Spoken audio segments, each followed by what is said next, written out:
해야지 그냥 북한이 핵 포기하려는 의지는 분명하다 이런 생각에서 지금 그것만 쳐다보고 있는 것은 어떤 면에서는 좀 무책임한 그렇죠. 거죠. 무책임하죠. 예. 그리고 이거는 저는 아마 우리 나중에 내년에 대통령이 되실 분께서 경제사회 TV 외교안보 클리닉 꼭 봐야 된다 그렇게 생각하는데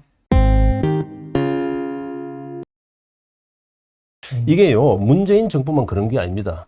우리나라의 모든 정부가 그렇습니다. 취임하면은 네. 대통령 선거에서 이기고 취임하면은 극도의 흥분 상태에서 예. 내가 마치 모든 걸 가지고 내가 내 마음대로 모든 걸 할 수 있을 것이라는 그런 환상에 빠집니다. 그런 환상에 빠지면서 이런 많은 정책의 실수가 되고 네. 그다음에 이 국가라는 거는 거대한 배와 같기 때문에 한번 노선을 잘못 짚어놓으면 다시 이렇게 쉽게 돌리지를 못합니다. 예. 그래서 이게 대통령 준비, 이 취임 준비 이런 과정에서 네, 네. 예. 굉장히 세밀하게 하고 거기서 일하는 사람들이 들떠 있는 분위기가 아니라 차분하게 뒤에서 이렇게 보는 그런 자세가 예.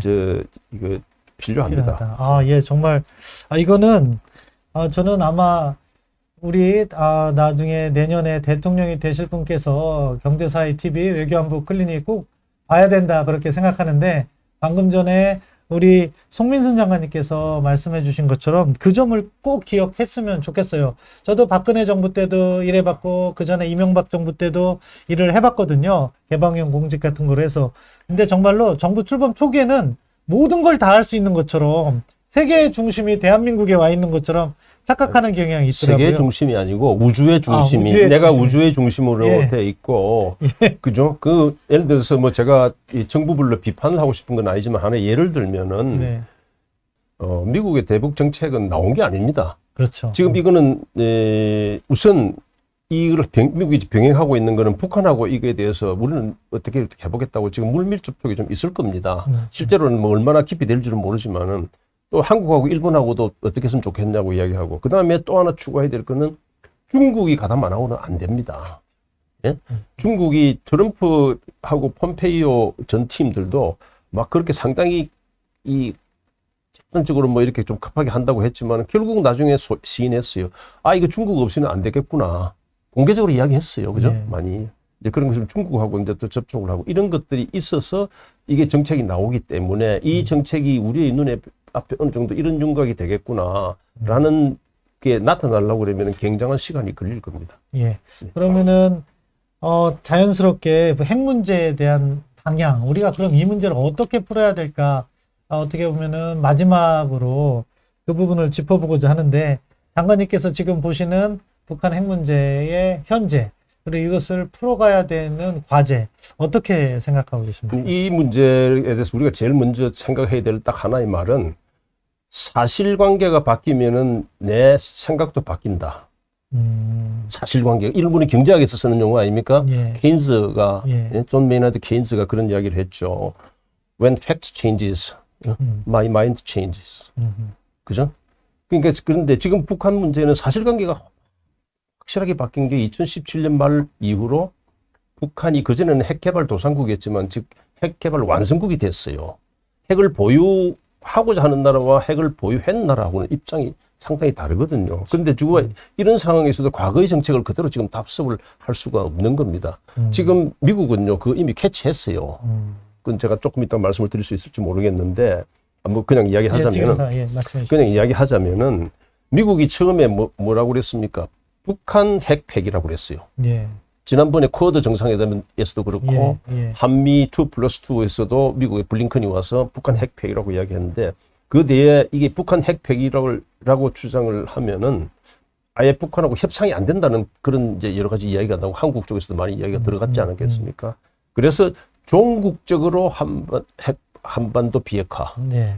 북한 비핵화에서 종국적인 한반도 비핵화가 됐는데 이 당장은 비핵화가 안 된다는 판단이거든요. 그건 무슨 이야기냐면 이게 이미 핵을 가졌기 때문에 이거 그냥 핵 폐기라는 거는 가기가 어렵다 당장. 언제 될지 모르는데 종국적이라는 거는요. 그렇죠. 좀 더 길게 얘기하면 5년 10년이 될 수도 있지만 50년 100년도 될 수 있는 게 언젠가는 되겠죠. 예.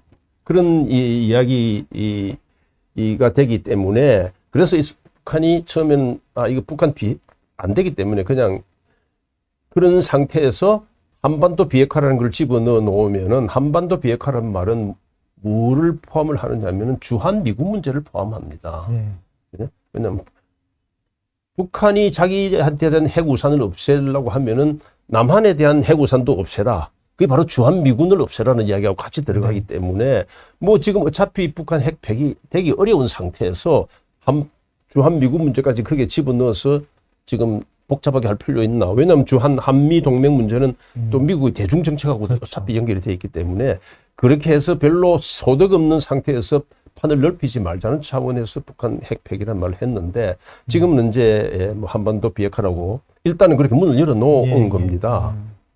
이제 이렇게 되니까 어떻게 되냐면은 자 이게 지금 저는 그런 이야기해요. 핵을 가진 북한은요 그 에덴의 동산에서 금단의 열매를 먹지 않았을 상태와 먹은 상태만큼 다르다고 봅니다. 그죠? 그렇게 세상이 이제 바뀌었는데 여기에 대해서는 이제 한국이 어떤 생각을 가지냐면 이게 앞으로 협상을 하더라도 끝없는 협상이 될 텐데 그 동안에는 핵을 가진 북한하고 공존을 해야 되는 겁니다. 핵을 가진 북한하고 공존을 하는 방식이 뭐냐를 우리가 지금 생각을 해야지. 이거 하면 북한이 지금 정부에서 뭐 대통령뿐만 아니라 그 참모들이 그런 이야기 하지 않습니까? 김정은을 만나보니 비핵화 의지가 분명하더라. 예, 그건 북한 비핵화의 개념 정의가 뭔지도 지금 모르고 비핵화를 하기 위한 전제 조건이 뭔지도 이야기 안 하고 그냥 비핵화 의지가 분명하더라 이렇게 해서 상당히 상황을 호도한 상태거든요.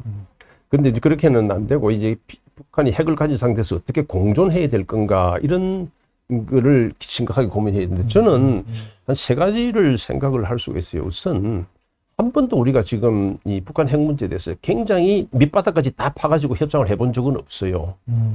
밑바닥까지. 그 밑바닥까지 협상을 해보려면 어디까지 이게 가능한 걸 보려면은 북한이 말하는 안전보장의 조건요. 지금 북미 관계 정상화하고 제재 해제, 북한에 대한 경제 지원, 그다음에 이제 핵심적인 주한 미군 문제. 이 세 가지 중에서 주한 미군 문제는 남북 핵만 가지고 되는 게 아니라 동북아시아 전체의 상황에 관련되기 때문에 주한 미군 문제는 떼놓고 관계 정상화 그리고 제재 해제, 북한의 경제 지원, 소위 말하는 정치적 안전보장과 경제적 안전보장에 대해서 해줄 테니 핵을 폐기하라라는 이런 큰 틀의 협상을 시도를 해야 돼요. 그렇게 하려고 그러면은 이 한국 정부가 굉장히 과감하고 국민적인 그 합의, 이 국론이 통합된 상태에서 할 수 있습니다. 근데 만약에 북한이 주한 미군 문제에 대해서 탄력적으로 나오고 앞에 정치적 경제적 안전보장 상태를 전제로 핵을 폐기하겠다고 나오면은 이거는 거대한 협상의 틀이 바뀔 수가 있어요. 그렇지 않은 상태에서 하는 협상은 다 이 금만 흐르는 겁니다. 그래서 그런 큰 협상을 하나 전개를 하고 동시에 지금 이제 북한이 핵을 갖고 있기 때문에 거기에 대한 우리가 지금 미국의 핵우산을 보호를 받고 있지 않습니까? 그런데 그 불안한 보호입니다. 언제든지 핵우산은 걷어낼 수 있고 지난번에 트럼프가 물론 선거 기간 중에 한 이야기입니다만은 이거 뭐 한국 필요하면은 일본도 필요하면 자기들 핵무기 만들어가지고 해야지 우리가 언제까지 보호해 줄 수 있나 이런 정도로까지 이 말이 나오고 그랬는데 그러니까 미국의 핵우산을 한국에 확고히 하는 그런 장치가 두 번째로 필요하고 그 다음에 세 번째는 한국 자체도 핵 능력을 가질 수 있는 준비를 해야 됩니다. 한국과 같이 그런 위협하에 있는 상태에서 자기 스스로 핵 능력을 가질 수 있는 준비를 안 하는 나라는 없습니다. 일본도요. 중국의 위협, 러시아의 위협에서 일본도 언제든지 핵 무장을 갈 수 있는 장치를 갖고 있고 독일도 러시아에서 가장 가까운 나라 아닙니까? 지금 독일도 자기 스스로 핵 무장을 할 수 있는 능력을 항상 갖추고 있습니다. 그래서 한국 같은 상태에서 그 어떤 나라보다도 더 적대적인 한반도에서 대치 상태에 있는 이런 적대 관계에서 스스로 이런 문제에 대해서 깊이 생각 안 하는 것은 그거는 굉장히 위험한 겁니다. 핵을 갖고자 하는 준비하는 게 위험한 게 아니라 하지 않는 게 위험한 거죠. 그래서 이런 세 가지를 이제 이야기를 하는데 이 세 가지는요 서로 배치되는 게 아니에요. 그 세 가지는 서로 상호 보완적으로 작용을 하는 겁니다. 그래서 이런 걸 같이 해야지 그냥 북한이 핵 포기하려는 의지는 분명하다 이런 생각에서 지금 그것만 쳐다보고 있는 것은 어떤 면에서는 좀 무책임한 거죠. 무책임하죠. 그리고 결국에는 욕만 먹고 있잖아요. 지금. 그렇죠. 장관님 오늘 긴 시간 너무 좋은 말씀 많이 해주셔서 정말 댓글 반응도 좋고 뭐 왕이한님, 하늘채님, 남혜린님, 박상주님 여러 가지 질문을 해주셨는데 이 중에서 제가 질문을 드리면 시간이 너무 길어져서 그런데 통일에 관한 견해 이야기 하나만 더 들려주시죠. 장관님께서 생각하시는 통일관. 통일은요, 우리는 통일을 지향을 합니다. 네. 그런데 통일이 가까운 장래에 이렇게 올 것이라고 생각하면서 거기에 빠져 있으면 안 됩니다. 통일은 한반도에서 제가 지금 아까 이야기하는 공존하는 거 있지 않습니까? 북한이 네. 핵을 이미 가졌는데 핵을 가진 상태에서 우리도 거기에 맞는 대응책을 가지고 긴 시간 공존을 하다가 어느 상태에 와서 결과적으로 통일로 가는 거지, 통일의 어떤 디자인에 의해서 통일로 도달할 것이다, 이렇게 하는 것은 현실적이라고 생각을 하지를 않습니다. 그래서 이제 문제는 예를 들어서 한민족, 한 언어, 한 역사를 가진 이 나라가